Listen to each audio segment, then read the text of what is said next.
Magandang gabi ang mga kababayan ko dito po sa Malaysia, particularly dito po sa Sabah, and very specific dito po sa Kota Kinabalu City, the only city dito sa Sabah is Malaysia. Okay, ito po si Nico Fabian, nandito na naman sa programa natin, Nick Talk, The Real Talk with Nico. Mayroon tayong balita, no? And siguro sa mga supporters ni former President Rodrigo Roa Duterte, this is not a good news para sa inyong lahat, no? Mga supporters, mga followers ni Tatay Digong or former President Rodrigo Roa Duterte, mga followers ni Inday Sara Duterte, no? And mga followers ng Laban, partido, ang political party, Laban, no? So, medyo hindi maganda ang balita that I'm going to share with you. Breaking news ito po. Nakita ko kanina mga 5-something lumabas na po ang story regarding si Tatay Digong. Si Tatay Digong po. Para those who are supporting ang Marcos administration or si BBM, now this is something that they will be shouting at, no? Or to celebrate, no?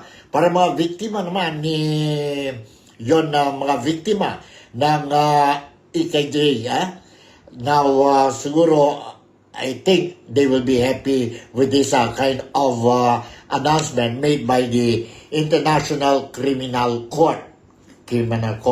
So what I'm referring to po is that itong news that I want to pass sa inyo at this very moment. Good evening. Magandang gabi. And salamat malam sa inyong lahat. Ang mga viewers ko po is now watching dito po sa programa natin nito, The Real Talk with Nico.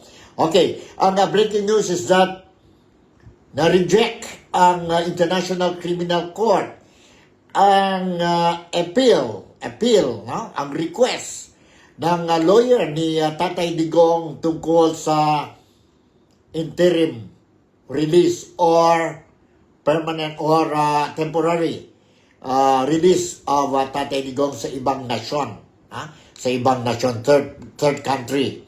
And of course, if you look at it, meron tayong resolution, ang senador, the other day, they also passed for, or asking the ICC to grant ang request ni Tatay Digong to put him on house arrest or approve ang interim release ni Tatay Digong.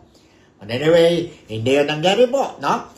And the decision was made last September, but only today ang ICC na release or na-announce itong decision. So, para you will not say it is fake news, nandito po, let me share with you a video clip po, no? Video clip regarding the announcement of ICC tungkol the rejection of Tatay Digong's interim release appeal. Nandito po. Let's watch and listen to this video clip. Ito mo muna po. Okay? Sandali. Alright. Let's see kung ito na ba yun. Hold on, I-cue muna tayo.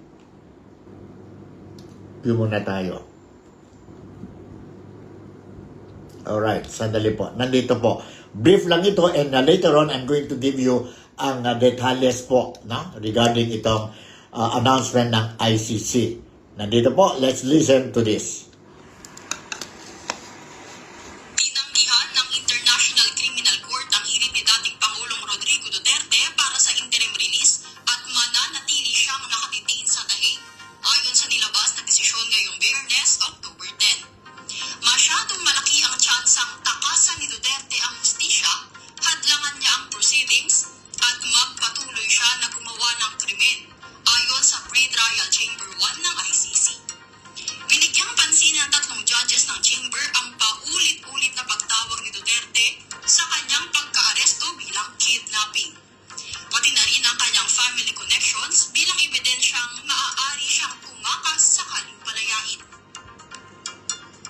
Alright, yan po ang news, Ang news lumabas po dyan po sa mainstream media dyan sa Pilipinas. And pick up tayo po, no, na I think para sa mga kababayan natin dito po sa Sabah, dito sa Malaysia, those who still don't know what happened, so I decided mag-vlogging tayo agad-agad po to break the news tungkol, ito na po, tungkol ang ICC nag-announce, they announced that na-reject ang korte, ang appeal ni Tatay Digong tungkol sa house arrest or interim release or temporary freedom of Tatay Digong sa ibang nasyon, Again, let me share, repeat tayo itong video clip po, and so that you will be able to hear properly again po, no, itong news. Para sa mga Duterte supporters, it is a bad news. But it doesn't mean na walang ng hope. Walang ng hope po, no? Walang ng hope. So, para sa mga supporters o mga kontra kay Tatay Digong, then this is music to their ears. Let's once again listen itong video clip which I have prepared for all of you. Hold on,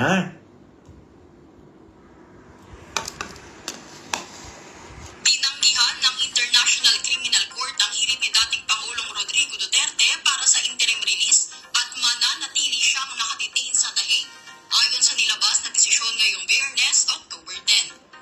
Masyadong malaki ang tsansang takasan ni Duterte ang hustisya, hadlangan niya ang proceedings at magpatuloy siya na gumawa ng krimen ayon sa Pre-Trial Chamber 1 ng ICC.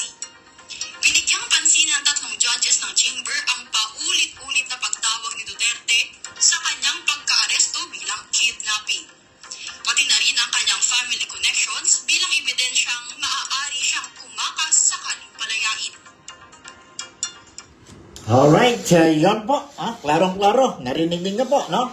Klarong-klaro ito po ang breaking news tungkol kay Tatay Digong. So, at this point in time, I would like also to share with you ang official news also that came out sa mainstream media dyan sa Pilipinas. And itong news, I'm getting it from the Philippine Star. Philippine Star is one of the national media, legit ito. National media dyan sa Pilipinas. So, ang title or heading ng news report ng Philippine Star today is ICC denies Rodrigo Duterte bid for interim release. And let me read you ang detalles ng news article ng PhilStar.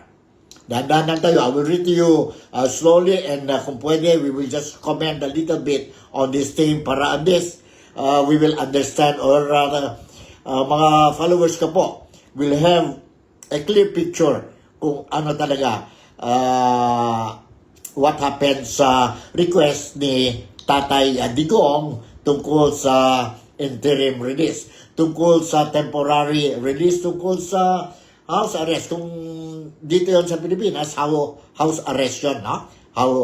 House arrest kung sa Pilipinas. Okay, nandito ang balita. The International Criminal Court has denied former President Rodrigo Roa Duterte's request for temporary release, ruling that his daughter's public threat to break him out and his recent election as Davao City Mayor show he still wields the power and influence of or to flee or obstruct justice. Ang base pala po ng bakit ang ICC rejected ang temporary release, ang appeal is because of the statements, previous statements of Inday Sara Duterte tungkol itong threat, no? To break him out, it means Tatay Digong and his recent election as Davao City Mayor. That shows Duterte still hold power and influence to flee or obstruct justice. Yun po. The decision sets back the Duterte family's efforts to return the former president to the country and vindicates the position of victims' family and their lawyers who had opposed his release on grounds he would be a flight risk and a threat to witnesses. The ICC pre-trial chamber one's decision dated September 26. Ang decision pala po was made September 26 last month, but made public only today, Friday, October 10, found that Duterte's continued detention is necessary on these three grounds. 1. To ensure he appears for trial. 2. To prevent him from obstructing proceedings. And 3. To stop him from committing new crimes. Okay? Itong mga rason po, to ensure he appears for trial, sabi na nga, ang lawyer ang negative ni Tatay Digong po, walang problema. Walang problema po. They will make sure even ang third country who's willing to host si Tatay Digong po has already assured that they are going to make sure that this condition will be respected. It means whether rain or shine, Tatay Digong will appear in the trial once Byron schedule. The second one, to prevent him from obstructing proceedings. Prevent daw yun from obstructing a proceeding. It means he will not attend and all these things. And 3 is to stop him from committing crimes. Ito, grabe ito, no? Stop him from committing crimes. At the age of 80 years old, former president, and may sakit siya ngayon po, no? May sakit siya and could hardly move. Do you think Tatay Digong has the capability of committing new crimes? I don't think so. Kayo po, what do you think? I'm just reading the news article, ang breaking news po para sa inyo. Anong opinion ninyo? Kayo nang bahala po. None of the conditions proposed by Duterte's lawyers, including electronic monitoring and undertakings by a third country to host him, could adequately contain the risk if Duterte is temporarily freed according to the decision. The detention of Mr. Duterte is required so as to ensure his appearance in these proceedings, that he does not obstruct or endanger the investigation or the court's proceedings, and to prevent the commission of related crimes within the jurisdiction of the court. The ICC decision read. In rejecting Duterte's request for temporary release, the court cited the former president's rejection of the proceedings of the ICC itself and his family's will to help him elude detention and prosecution. The court pointed to several public remarks by Vice President Sara Duterte, who told supporters on July that she would break her father out of detention and accused the ICC and the Philippine government of using fake witnesses. They're basing ang pronunciation or statement of Inday Sara Duterte last July that she would break her father out. Break her father out and try to help escape her father from the detention dyan po sa ICC. And accused the ICC, nag-accuse daw si Inday Sara Duterte in one of his statements, her statement, that the Philippine government of ginagamit daw ng fake witnesses. Fake witnesses going against ang case kay Tatay Digong. The Vice President also said in August, July yun, ngayon in August, the Vice President also said in August that her father had supposedly expressed his desire to return to Davao City if granted interim release, which the court noted contradicted the defense assertion that Duterte would willingly remain in the host country he would be released to. Okay? Tungkol last August, ito na po, express lang yun. That if ever his interim release request will be granted, gusto si Tatay Digong balik siya sa Davao. But that was just a request. That was just a request. Kayo nang bahala. Mga followers ko po. Several off the cuff and public statements by Sara reinforce the view that the elder Duterte still commands loyalty and political power strong enough to undermine future proceedings, according to the ICC court. Duterte's continued influence, according to the court, was on full display when he won another term as mayor of Davao City in May.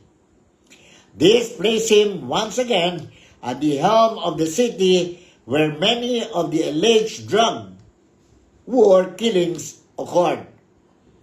His son, elected vice mayor, and his daughter's position as vice president gave Duterte the necessary political context that may help him abscond the court rule. The National Union of People's Lawyers had said in March that while interim release pending trial is a right of the accused, relatives of victims of the drug war believe Duterte is flight risk and a threat to the safety of witnesses and evidence. The court found the second ground for detention, preventing obstruction of proceeding, was also clearly met. Judges cited Duterte's repeated history of interfering with investigations, including alleged involvement of briefing a witness due to testify before the Philippine Senate's inquiry into the Davao Death Squad and threatening and taking retaliatory actions against individuals opposed to him. Releasing Duterte would provide him with greater access to his associates and family who are actively attempting to interfere with the proceeding against him, the judges wrote in the report. The court said there is a risk that Mr. Duterte would pose a threat to potential witnesses either directly or indirectly through his supporters. Yun po. Yun ang mga rason ng ICC. Critically, with his son Baste Duterte now serving as Davao Vice Mayor in one of the locations where alleged crimes against humanity occurred, the court said the risk of witness intimidation exists even if Mr. Duterte would be released to a location that falls outside of the geographic scope of the alleged crimes. Okay? Let's continue. The third ground for detention, preventing new crimes, was also satisfied, the court found. Satisfied na po ang korte ng ICC na ang the third ground for detention, yung preventing new crimes. In other words, kayang-kaya pa si Tatay Digong to commit new crimes. New crimes po. Even though he's already at the age of 80 and so weak already po. Duterte's election as Davao City Mayor in May concerned the court because the charges against him include crimes allegedly committed during his previous term as Davao mayor. Should he return to Davao City, Mr. Duterte would be placed in the very position that allowed him to commit the crimes for which his arrest and surrender to the court was initially sought, the decision stated. The court also cited prosecutors' evidence that Duterte reportedly pledged to double the killing during the 2024 campaign if elected mayor again. Yun na po, yun na sa 2024 campaign. For the next election, si Duterte or si Tatay Digong was saying wala daw remorse, and he repeatedly say that if given the chance, something like this, that if given the chance, he don't mind repeating the same thing. The same thing po. Ito po, yon ang rason ng ICC. Duterte's defense team submitted medical reports arguing his age, it means Duterte's age at 80, and alleged cognitive decline do not make him a threat. But the court dismissed this entirely. The court did not took in consideration ang age niya at saka weakening health ni Tatay Digong. Yun man po, nag-present ang legal team ni Tatay Digong sa ICC. The medical documents submitted by the defense, according to the court, didn't show how Duterte's condition would eliminate the risk he poses. The defense's health arguments consist in mere extrapolation of the above-mentioned documents by the defense, who does not have the requisite expertise to draw such a conclusion, and as such are purely speculative and without basis, the ruling stated. Duterte's lawyer also offered 16 conditions for his release to an unnamed country, including electronic monitoring, communication restriction, and limited movement. The court found the proposal unworkable. The unnamed country, paano ito po? The unnamed country, saan na yan? Hold on, The unnamed, hold on. Sandali. Medyo napindot tayo mali, no? Sandali, okay. Mayroon yung dito.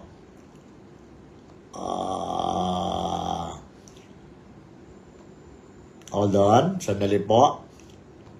Okay.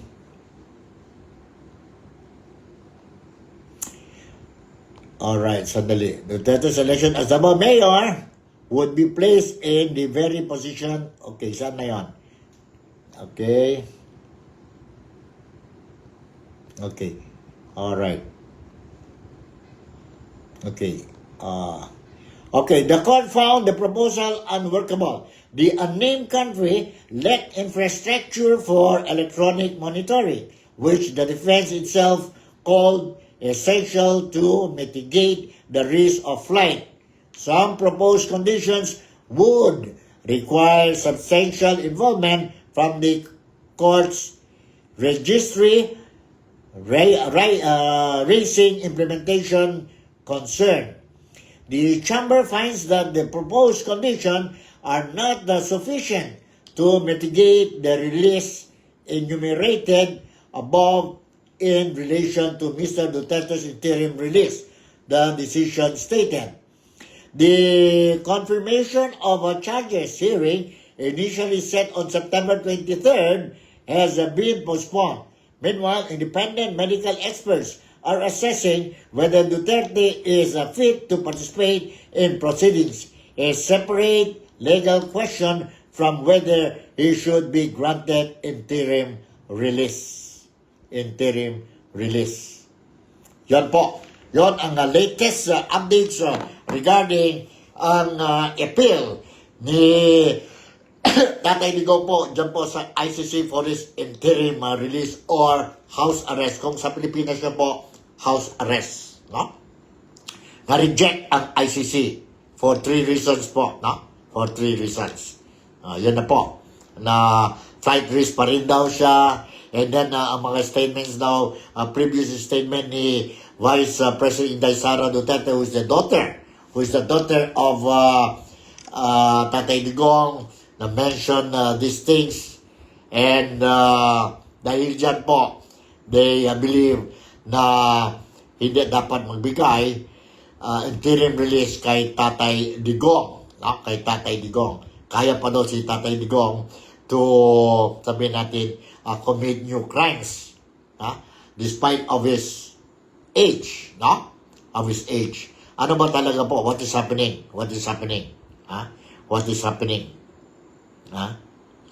What is happening? Last month, rinig natin, is it last month or last week, na pass ang resolution ang Senado. The Philippine Senate approved. Ang voting nila was 15-3-2. No? 15 approved or supported the resolution asking the government, Philippine government, ang Malacanang, to request ang ICC to consider ang interim release of Tatay Digong based on humanitarian reason. Dahil po, he's already 8 years old, mahina na siya po, may sakit na siya po, and just recently, he was found, natumba siya, no? Natumba siya po. So, everybody is hoping that while he's still in detention, dyan po sa ICC, nothing will happen to him. Or else, grabe na po. So, let's see ang reaction. Wala pa tayong reaction coming from the Duterte's immediate siblings, no? Family members. Wala din pa tayong reaction coming from the Marcos administration or Marcos government. Remember that. Si Tatay Digong, when everybody were against allowing the father of Bongbong Marcos Jr., si Ferdinand Marcos Sr., to be buried, returned back to the Philippines and buried sa Pilipinas. Sa Pilipinas po. It was Tatay Digong who stood up despite all the criticism, left and right. He stood up and said he qualified, logic lang, qualified lang, that the former president ng Pilipinas, si Ferdinand Romualdez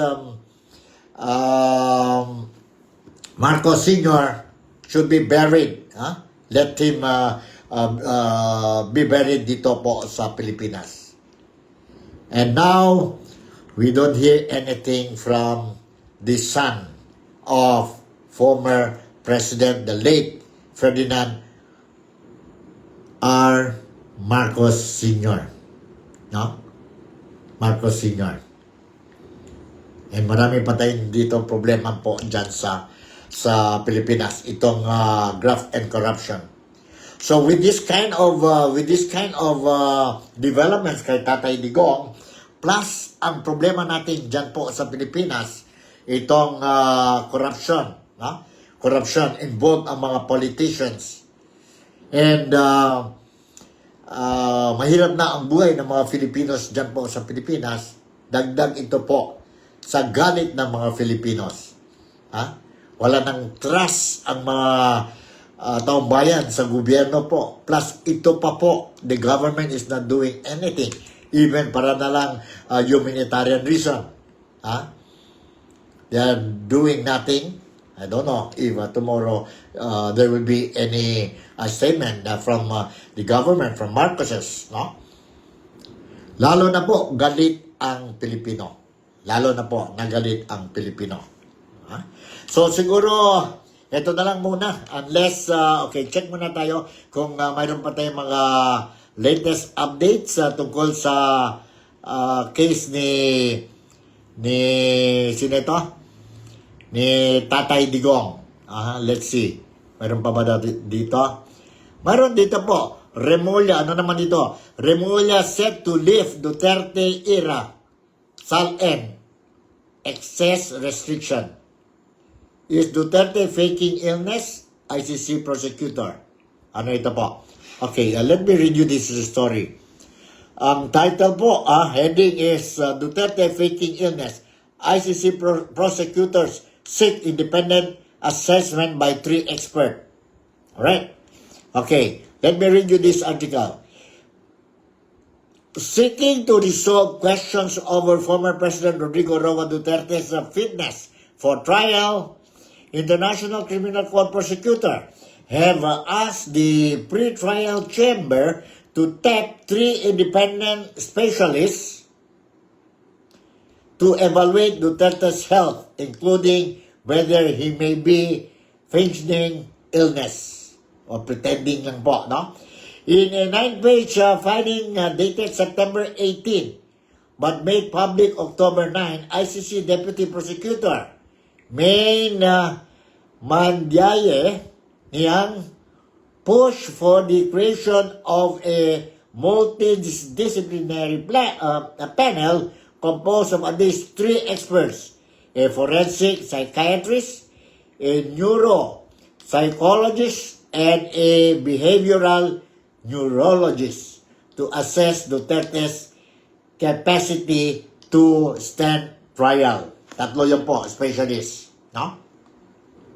The ICC Office of the Prosecutor said the experts' mandate should explicitly include an evaluation of any evidence of malingering or the fabrication of symptoms.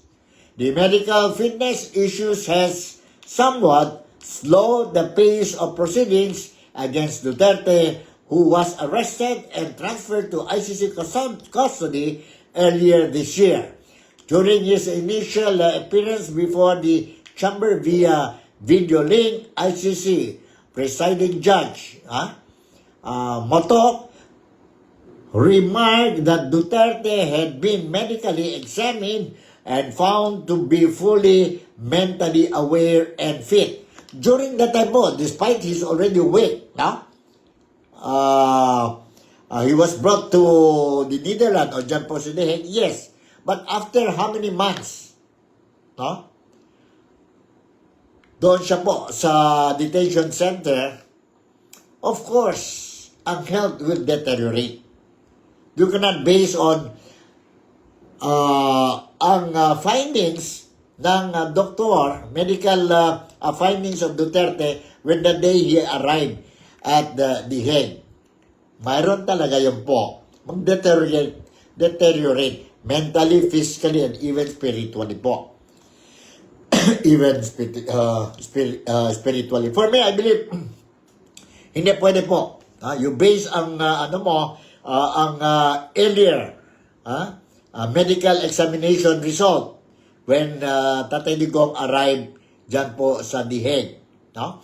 The confirmation of judges hearing, a crucial stage where judges determine if there's enough evidence to proceed to the full trial, was initially scheduled for September 23. But in the mid-August, Duterte's lawyer, Nicholas Kaufman, filed a request for indefinite adjournment, claiming he was not fit to stand trial as a result of cognitive impairment in multiple domains. In his finding, Kaufman said Duterte suffers from impaired memory and an inability to retain new information or to recall events, places, timing, or even members of his close family and defense team. He argued that Duterte lacks the capacity to apply the cognitive skills essential for proper conduct of his defense. Yan po. Yan po. So let's see. Let's see po kung ano ang findings po. Kasi mayroon na dyan ang issue of bringing in tatlong medical expert to check ang medical condition of Tatay Digong. And from there, we hope that mayroon na decision po na he's not fit for trial already po. And then from there, let's see what's the next move. In the meantime, cool down lang tayo po, no? Mga Filipinos, mga supporters ni Tatay Digong, mga supporters ng mga Duterte, cool down na kayo, ha? Control ang mga emotions ninyo po, no? At saka, on the other hand, ang mga supporters naman ng ibang kampo, no? Do not be very or sobra masaya kayo po dahil itong breaking news, no? We still don't know. We still don't know what will happen. So, ang Nick Daily Talk with Nico, I will continue to monitor ang whatever happening dyan po sa Pilipinas, especially yon ano natin, no? Tingnan natin kung mayroon ba tayo dito. Yon earthquake, 7.5 earthquake na nangyari po dyan sa Davao Oriental, particularly sa Manay Town, no? Manay Municipality. Ano kaya ang latest natin dyan, no? Ano kaya ang latest reports natin tungkol sa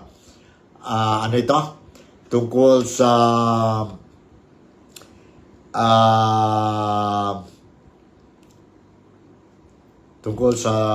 earthquake, no? Tungkol sa earthquake.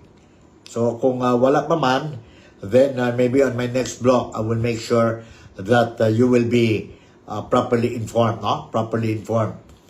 All right. Okay. Wala pa yata tayong latest updates tungkol dyan po sa Davao earthquake. Davao earthquake. No? Davao earthquake.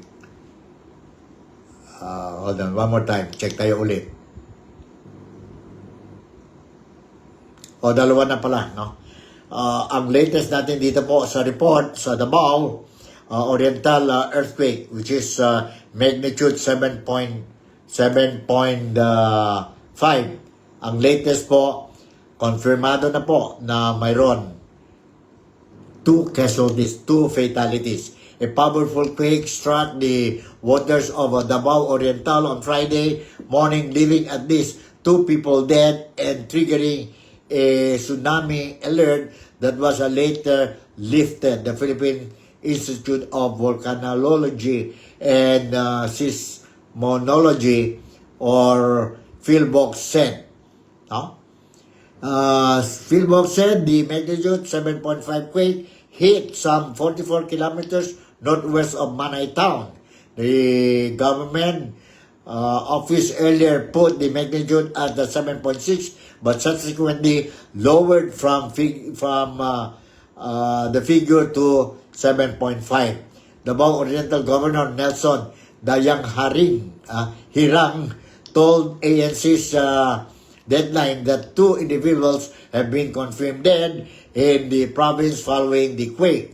So far, meron na po tayong recorded na 2 casualties, and evacuate na natin yon mga pasyente sa ospital natin, Provincial and District Hospital Dayang Hirang said. Yan po ang latest natin tungkol po sa